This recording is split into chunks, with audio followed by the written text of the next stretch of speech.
Жоктун алдында эле эскерте кетейин. Көпчүлүк жерге барганда эле дароо эле мектеп, бала бакча, спорт комплекс, анан таза суу жөнүндө айтып атасыздар да эми. Бул 4 маселе боюнча биз күнүгө өкмөттөр күнүгө жыйын, күнүгө ушул сөз. Мисалы таза суу боюнча биз жылына 20-дан 30га чейин айылдарды таза суу менен камсыз кылып, жылда ошентип келатабыз. Ошо сиздердин айылда таза суу жок болсо ага да жетебиз. Анткени мына министр отурат, туруп коюңуз жогунда. Ар бир айылда кайсы айылда таза суу менен камсыз кылына элек бүт учетто турат, мейде да мына бул жерде турат. Анан ага ошо жеткиче чейин эле бул жерде ошо жарым саат, ушу 2 саат жолу ушу болсо 2 саат бою таза суу, мектеп, анан спорт комплекс, анан деп неме кылбай, бала бакча деп.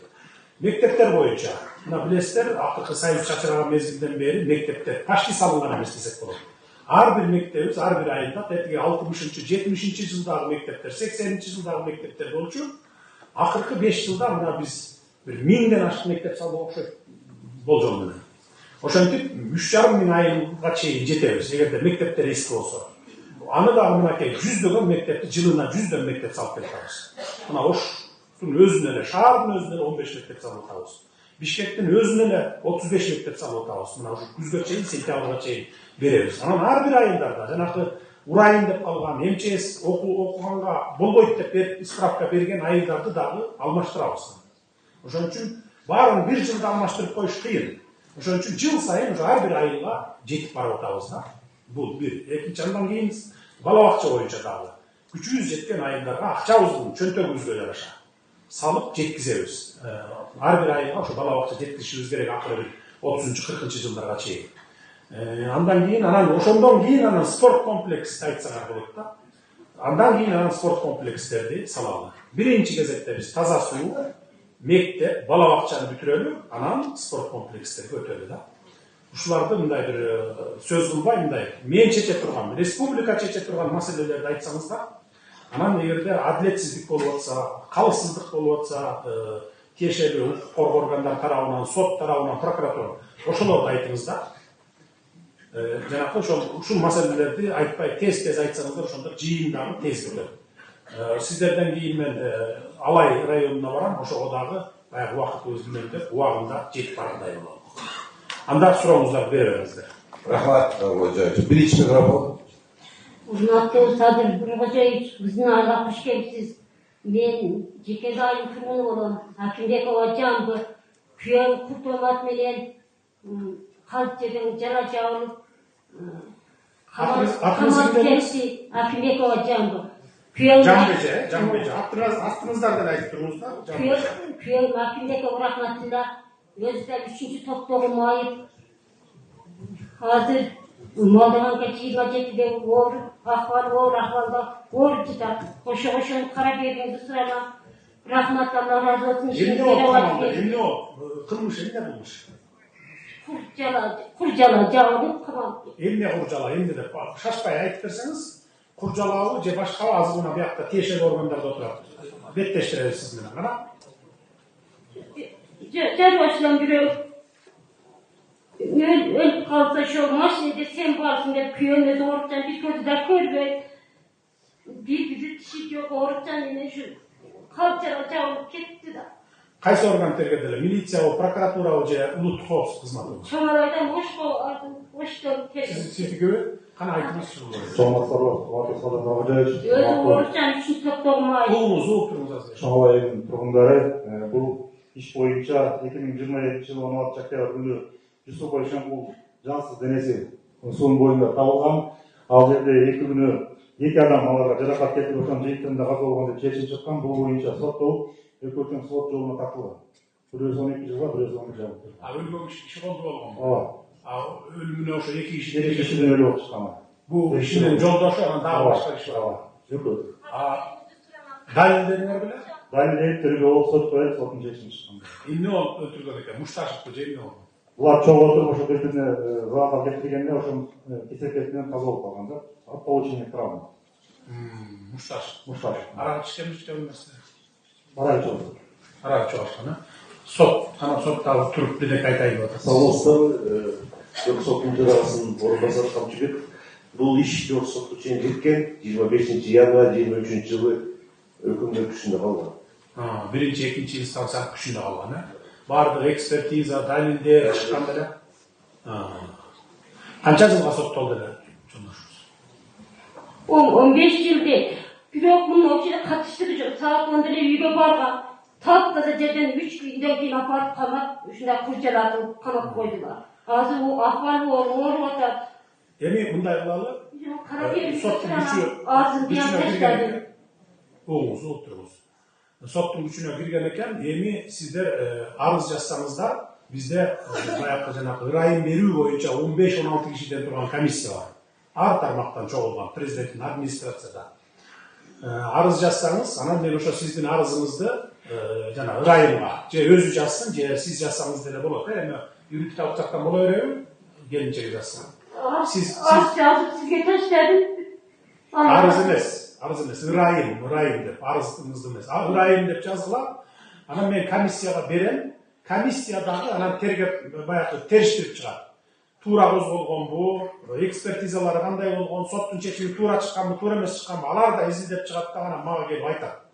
Туура эле чыгыптыр, же болбосо туура эмес экен депчи. Анан ырайын беребизби же бербейбизби, анан чечим кабыл алабыз. Түшүндүңүз, Түшүнүктүү болдубу? Кийинки микрофон. Экинчи микрофон. Ben Kamarberk Yılmaz, Cekendi Aile Hükümeti'nde Karateyit Ailesi'nde cesaretim, Casim Toptonga Kürde, Bilimliğimin, İnstitü Dönüşümün, şu zerde, Cetsatlarımızda 40 kişi arızlarında, Koşan arzın negezi uyudan beri seçilmedi. Bana seçilmeden için bir şekil var karasam seçiliptir. Yok, seçilmede kiliptir. Aksası Karadeniz'e. Şimdi getirsem, Azır, Cekendi ayınına da atasın mı? o cekendi Bala bakça, Karatey'in aynı. O da destat bir memleket hiç salgar emez. O zabı bir destat var, o 7 kilometre karanlıkta yanında sürer. Bizim stat çok olacağını o yüzden oradan kötülük geliyor, Bolva'da gel, Baldan sadece geçecek, Simetas dayan, Priyeksi dayandı kötülük diyorum. Boşuna bir aksa Karacatı ökmetme yok, akımda da yok. Kayseri dediniz, Cekendi gibi çakar. Karatey aynı. Karatey çeker ona duran. O zaman kişide aksa verseniz küçük olmak kadar. Vardı o küçüktü, görüp geldin. Bana onun tarafını rahmet aytam, ağırtı ministerlik aytam, Murdağı eski canın akıllarına da rahmet aytam, şulardan candan benim, şu işte bittiğimiz ama kişine aksa verseniz de şunu et sularına da Oldu, түшүнүктүү. Нурдан мырза, сиз мындай болдуңуз, быйыл бюджетте каралган эмес, эмдиги жылкы бюджетке киргизген дагы апрель айынан баштап салып, эмдиги жылы 3-4 айдын ичинде бүтүрүп бересиңер. Буга эмне үчүн дегенде чек арада турасыңарбы, Каратейде? Бюджетке Чек ара аймагында. Хизмететiniz abi. Болду, билебиз. Кийинки жылдын бюджетине киргизип, көзөмөлгө алып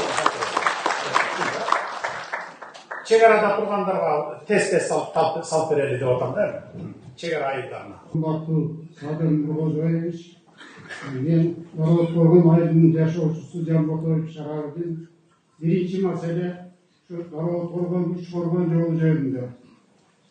Өзүңүзгө белгилүү бул стратегиялык жол райондун калкына жана районго өтө экономикалык жактан мәмілі жол көп жылдардан бері іш башталып, бүгінгі күнге шейін пайдалануға берілмей тұрады. Ушул жолду пайдалануға берүүнү жана жолдун курулушуну жандандырууну жеке өзүңүздүн көзөмөлүңүзгө алууну элибиз өтүнөт.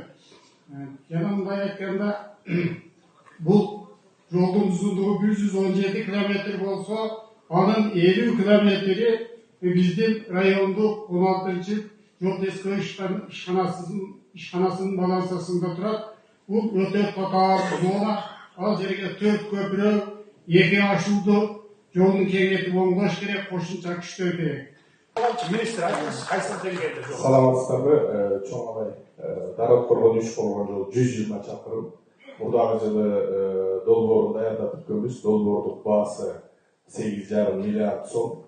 Biz investorlarga da karılıp alacağımda işleyemiz. Bürok hazır koşulda bizde республикалык азыркы действующий жолдордун баарын оңдоо иштери башталган. Ушул бүткөндөн кийин поэтапна карашыбыз керек, же болбосо инвестор менен карашыбыз керек. Жол өтө татаал, 3600-3700 бийиктикте өтөт. Бул жергиликтүү маанидеги жол азыркы учурда биз реконструкциялап 4-категорияга чыгарышыбыз керек. Кече сен, по-моему, Талдыкка барып келдиң, а? Талдыкка. Мен Талдык менен өтүп келдим бул жакка. Өтүп келдиң. Талдыкка биз туннель неме кылалы деп өтүп келек, пландаштыралы деп өтүп келек. Ошол кайсы деңгээлде турат? Ал маселе дагы бар. Азыркы учурда ал баягы идея катары эле ТОсун дагы баштай элекпиз. Bir 7-8 чакырым болот, 20-25 чакырым перевалды кыскартат. Перевалда болсо 7-8 чакырым туннель болот. Туннель түзүп тешип өтсөк, туннель тешип өтөт. В общем, биздин планыбызда Талдыкка дагы туннель менен өтүү планыбыз бар, туннель казуу. Аны дагы ушу кийинки жылда келе жаткан жылдарда туннель салабыз аяка. Эми жолдун эмесин айтып берди сиздерге. Акыбалыбызга жараша, алып күчүбүзгө жараша бүтүрөбүз. Çoğalay Zirgesi'nde yapış gelip söz. Ben Ceke'nin aile hükümetine karşı Çuluk Ayılı Turgulu, Jarkınbay Nanat Kol, Çuluk Ayılı oyça bir mesele oyça gelgenin mesele su, taza su, jara sıvat su. Bul boyunca hazır öyle hakimliğin kabinetinde genişle öttük. Bul boyunca ayıp versin. Ondan demeden paylaştılar görüp gitti. Hakimdin çoğunluğunuz, hakimdin çoğunluğu. Kana ayta başlamışsınız. Саламатсызбы, урматтуу Садыр Нуркожоевич. Чулук жана калдык айылдарынын суу катышуусу менен камсыз кылуу максатында жергиликтүү бюджеттен акча каражаты бөлүнүп, проектси даярдалып жатат. Быйыл бүтүрүп курулуусун баштап 2027 жылы ишке киргизип беребиз. Чулук айылында 100 гектар айылды басып турган жер суу менен камсыз болот, кошумча 30 гектар жерди айдоо суга түрүнө которуп беребиз. Рахмат. Экинчи микрофон. Саламатсызбы, урматтуу Садыр Нуркожоевич, биздин Чоңалай өрөөнүнө куш келипсиз. Менин атым Шайыргүл. Мен 84 жаштагы атамдын кайрылуусу менен келип отурам. Менин атам Мамакайнов Рыскул. Бүгүнкү күндө 84 жашта. Ушул Чоңалай районуна караштуу Карамык айылынын Ленин орто мектебинде 42 жыл эмгектенип, катардагы мугалимден баштап мектеп директорлугуна чейин эмгектенди. Бирок бүгүнкү күндө эмгеги бааланбай, эмгек сиңирген мугалим наамына документ тапшырганбыз, ушул күнгө чейин ала албай жатабыз. Атам директор болуп иштеп жүргөн күндөн баштап 1981 жылы Чоңалай районунда ал мезгилде техника жетишсиз, өтө катаал кыш 6 айга созулган мезгилдерде ушул Чоңалай районундагы алгачкы заманбап 2 кабаттуу заманга шайкеш келген типовой мектепти курдурган. Ал мектептин башка мектептерден өзгөчөлүгү 12 компьютерлик кабинет ачылып, кыздарды чеберчиликке окутуу үчүн 8 тигүүчү машиналарды, эркек балдарды устачылыкка окутуу үчүн 5 станок, шоферлукка окутуу үчүн ЗИЛ 34 маркасындагы маска машина жана 75 маркасындагы трактор ушундай эмгектерди кылган. Жана 1 гектарга картошка егип, 60 койдун башын 60ка жеткизип, окуучуларды ысык тамак менен камсыз кылып турган. Жакшы, менин суроом бар сизге. Менин суроом. Канча жыл мугалим болуп иштедиң ата? 42 жыл мугалим болуп иштеген. 42 жыл. Ошол атамдын эмгегине Болду, түшүнүктүү. Мен азыр жообун берейин сизге. Убакытты үнөмдөйүн, жообун берейин. 2020 жылга чейин билесиздер, мындай сыйлыктар, мисалы, сыйлыктар, заслуженный деген, баатыр деген, жана башка бардык акчага сатылып келген, Мына гос органдарында отурат, эч кимге жашыруун эмес. 10 000 долларга чейин болчу. 5 000ден 10 000 долларга чейин болчу. Анан мен 20-жыл келгенде буну ревизия кылдырганмын. Кана сыйлык алгандардын бардыгынын фамилияларын көтөрүп чыгып, ким кандай алган, канча жашта, эмгеги сиңгенби сиңбегенби деп туруп, 1,5 жыл ревизия кылдырганда 30га чыга элек мугалимдер, врачтар, тааныш билишти кылып акчасы барлар, заслуженный алып алгандар чыккан. эки ырырдап чыгып койгон жап-жаш кыздар, балдар, заслуженный артист, эл артистин алып алгандар болуп чыккан. А 30 жыл, 50 жылдан бери эмгеги сиңген аксакалдар, эжелер, апалар, ушундай албай жүргөндөр болгон да. Ошон үчүн 2021ден баштап биз 300дөп, 400дөп сыйлык бердик. Билесиңерби, мен тапшырып аттым го. Жылына 2 жолу, 3 жолудан тапшырып аттык. Анан жалаң ушундайларга тапшырып берип аттык да. Баягы эмгеги сиңген 30 жыл 60ка чыккан, 70-80ге чыккандардын баары. 84 жашта экен. Ömür uzun bolsun dagы деле эмгеги 40 канча жыл мугалим болгон болсо бул адам татыктуу. Анан биз берип бүткөндөн кийин, эми бүттү деп эсептегенден кийин, баягы чыныгы эмгеги сиңгендерге берип бүттүк дегенден кийин биз сыйлык берүүнүн эрежелерин өзгөртүү боюнча тапшырма берген. 47 сыйлыктын түрү бар экен бизде. Сыйлыктын түрүн эле жаза бериптир. Анан кийин биз аны бир 20га түшүргүлө деп 20га түшүрткөнбүз. Жогорку кеңештин дагы сунушу болуп 15 эле кылалы деп. Ага деле макулбуз, бирок келе элек, по-моему, бизге келди. Жогорку кеңештен мына эми келет, 20га түшөбү, 15ке түшөбү бекитип берем, мыйзам менен кабыл алынат. Мен кол коюп туруп, андан кийин кайрадан баягы ушундай аксакалдарга, эмгеги сиңгендерге бере баштайбыз. Ошондо сиздин атаңызга сөзсүз беребиз. Бул эми 2 айдын ичинде боло турган нерсе. Siz orada esnaf koyunuz, yazıp koyunuz, buna ki büt var, bu kişiye verelim. Makul veririz buna. Oldu mu? Daha işiniz var mı?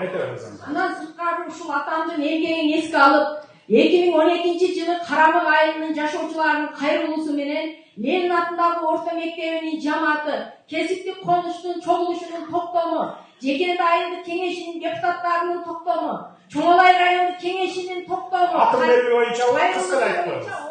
Болду, берели. 42 жыл мугалим болгон аксакалга берели. Жергиликтүү бийлик. Акимдик уюштуруп, депутаттар менен сүйлөшүп, атын жайып коёбуз. Атабыз. 3-cü mikrofon. Болду, разсызбы?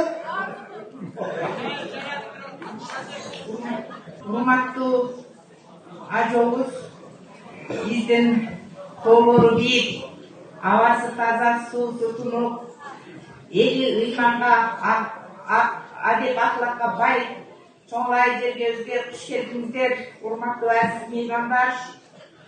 Мен негизинен ушул Чоңлайдын кызымын, Кожоева Идан Абдыразаковнамын, 35 жыл иштеген ардагер мугалиммин, азыр пенсиядамын. Менин айтайын дегеним, Кыргызстан ошол Чоңлайдан башталат, урматтуу ажобуз. Туура. Пенсияда дагы жөн жата бергим келген жок. Себеби биздин Чоңлай району 6 ай кыш болот, бардык өсүмдүк өспөйт.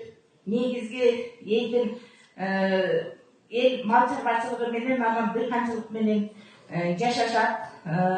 Иш орундары аз, мектеп менен эле акимияттын мекемелер болбосо калган элге иш орундары жок.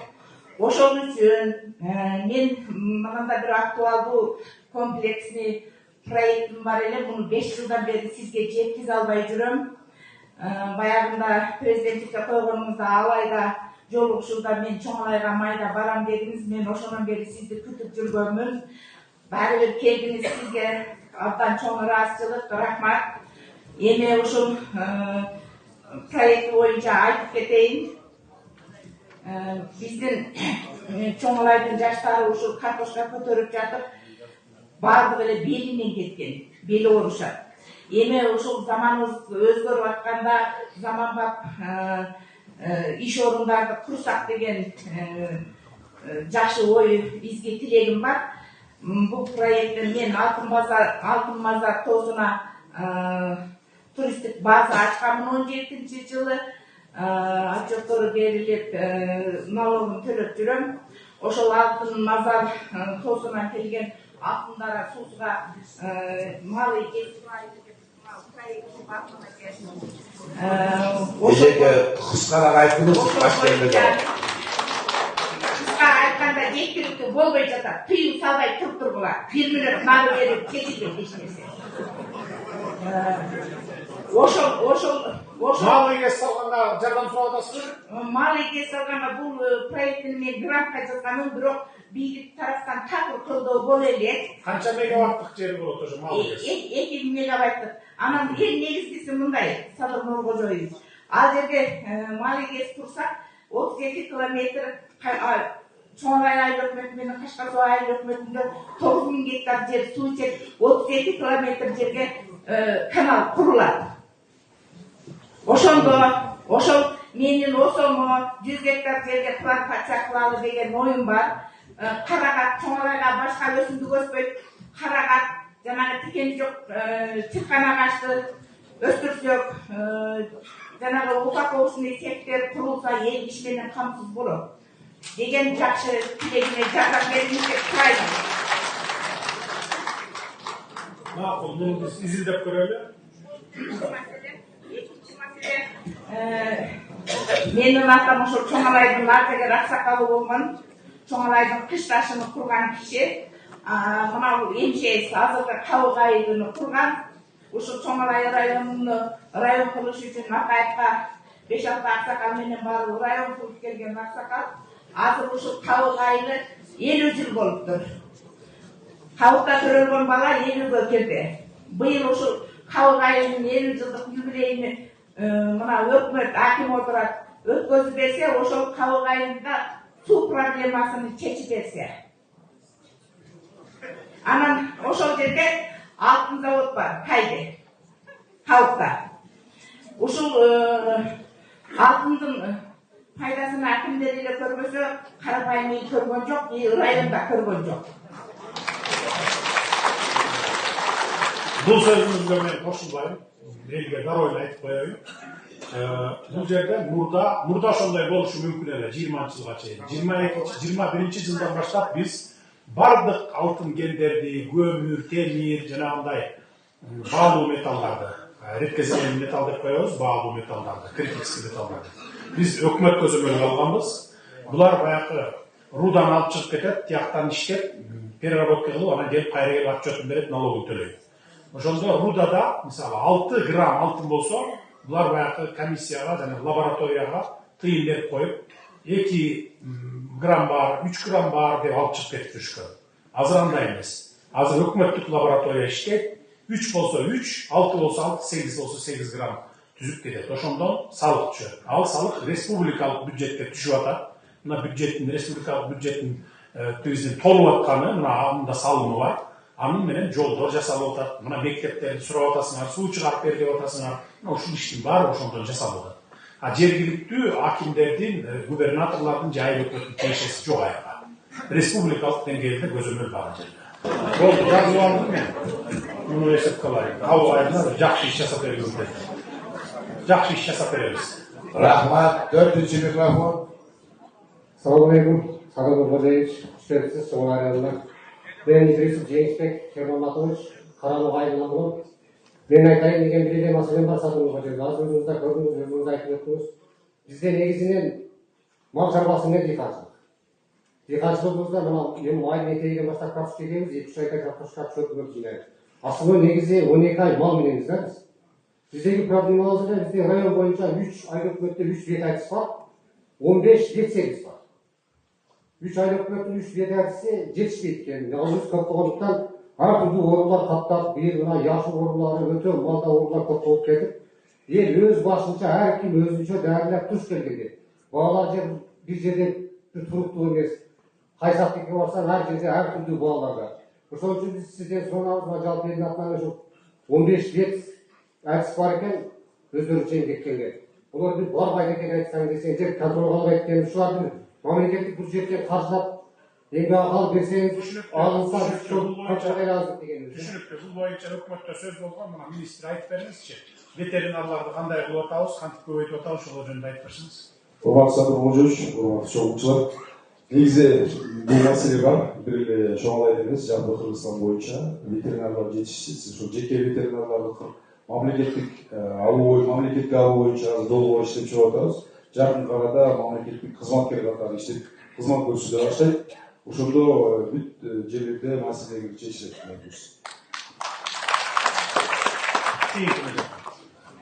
Rahmat, birinchi mikrofon. Саламатсыздарбы? Келипсиз урматтуу президент. Мен Кайрылуу Мусеев, мен Кашкас айылынын тургуну, Карабекова Ферузамын. Менин жанымда турган кыз бул кайнатамдын экинчи аялынын кызы.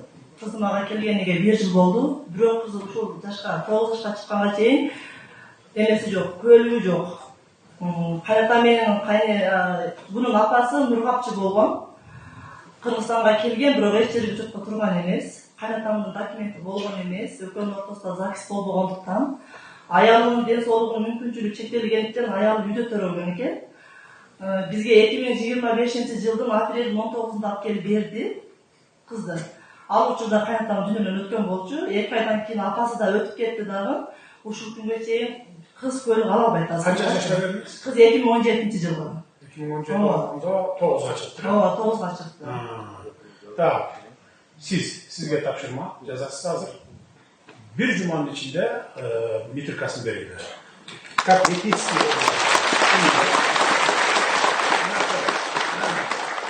Mizan var, Kayrılman mizan var. Etnikалық Kırgızlar dünya yüzünden Kırgızstan'a gelgende gök pasport alıp etnikалық Kırgız degen, Kayrılman Kırgız degen.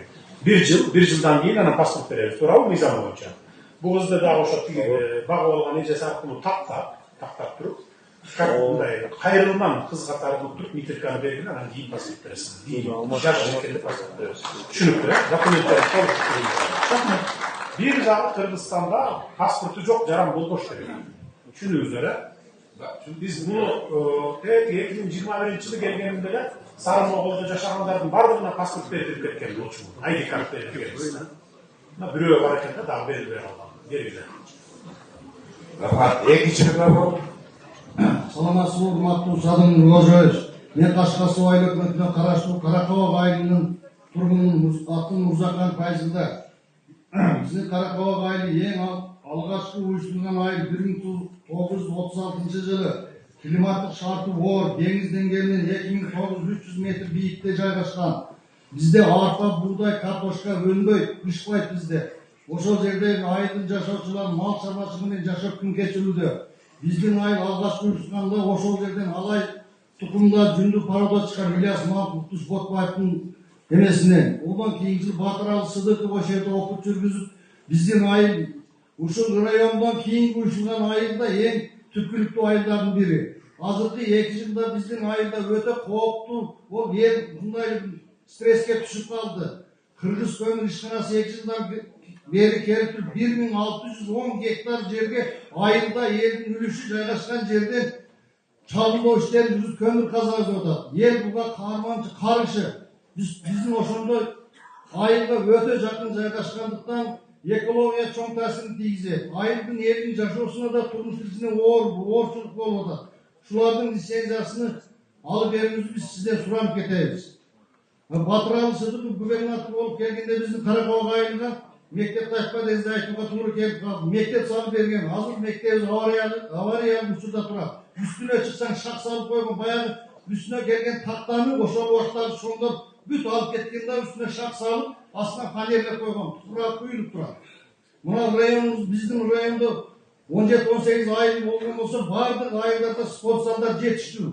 Биздин айылда спорт зал жок. Бир элдин ашар жолу менен бүтүргөн бир маданият үйүбүз бар эди. Буну дагы Абыкей аким болуп келгенден буздуруп башка куруп берем деп ошол жерде курулбай эле калып кетти маданият үйүбүз. Күн кечкирди, айылдын балдары башка кыштактарга кетип топ ойногон. Олар баргандан 12-бирден кийин очерет кийет экен, таңгамага келет топ ойноп. Биздин айыл топ ойногону боюнча азыр акыркы суроого кайтып коеюн, анан андан кийин жооп бересиң сен. Ар бир айылга Кыргызстан боюнча жана кичи футбол аянтчасын салып келатабыз. Жарык менен, түнкү жарыгы менен. Кечинде мал тейлеп келгенден кийин анан барып туруп ойногудай кылып шарт түзүп келатабыз. Азыр Баткенде келатат. Баткенде 15 айында баштады. Север жакты бүттүк. Көл, Чүй, Талас, Нарын. Нарын да бүт элек. Нарын менен Талас. Анан ушул чоң алайдан тегил акыркы айылдан башталат. Азыр эле ошол айылдан да айттым, жана чек арачыларга да өзүнчө кылып салып бергиле деп. Карамак чек ара заставасына деп. Сиздердин айылга дагы жетет ал. Андай проблема болбойт. Өзүңүздөр башка айылга барбай, өзүңүздөрдүн айылыңарда кечкисин малды тейлеп койгондон кийин светин күйгүзүп алып ойнойберет. Ар бир айылга жеткизебиz. Кыргызстанда бир дагы айыл калбайт, кичи футболдук аянтчасы жок. Жанагы. Так, берки маселеси боюнча Нурдан айтып коет. Мектеп боюнча эмдиги жылкы титулга карап атабыз, эмдиги жылкы иштерди баштайбыз. 2 жылдан бeri büyük fırlat деген маселе көтөрүлдү ого. Жок, Бирге да өткөн. Bizler 2 жылдан бeri bundan келип атабыз. негизи проектini биз дайындап койгонбуз, проектибиз бар. Азыркы учурда акча каражатка байланыштуу эмдиги жылы көп иштерди баштайбыз.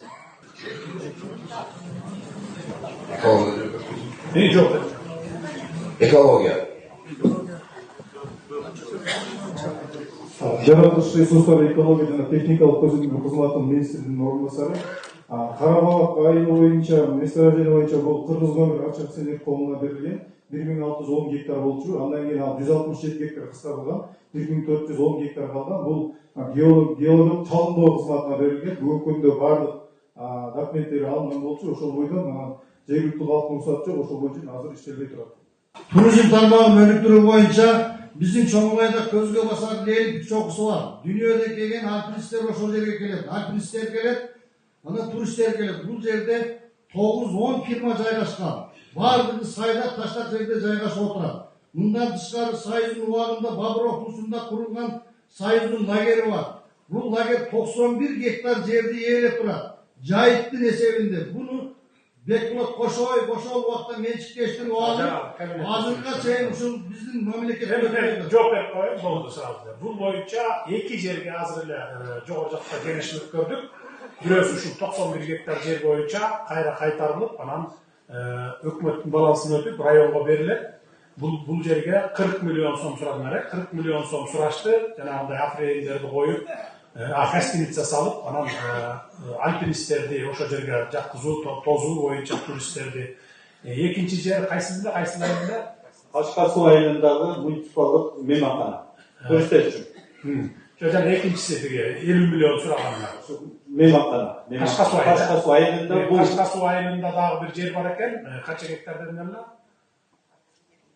91 гектар жер жана соттун чечими боюнча. Экинчи жер. Мейманкана боюнча 6 сотук Кашкар суу айылына жер бөлүп берген мейманкана үчүн. 6 сотук жер, анан берки ошо 91 сотук гектар боюнча. Кыскасы эки жерге мен бирөөнө 40 миллион, бирөөнө 50 миллион эртеңгүсү күнү бере турган болдум. Курулуштар башталат. Быйыл күзгө чейин бүтөсүнөрбүз, бүтөсүнөрбүз. Аким мага кат жазып бара турган болду. Мен эртеңгүсү күнү барып бөлүп берем 90 миллионду. 40 миллион bir жерге 50 миллион экинчи жер. Жок.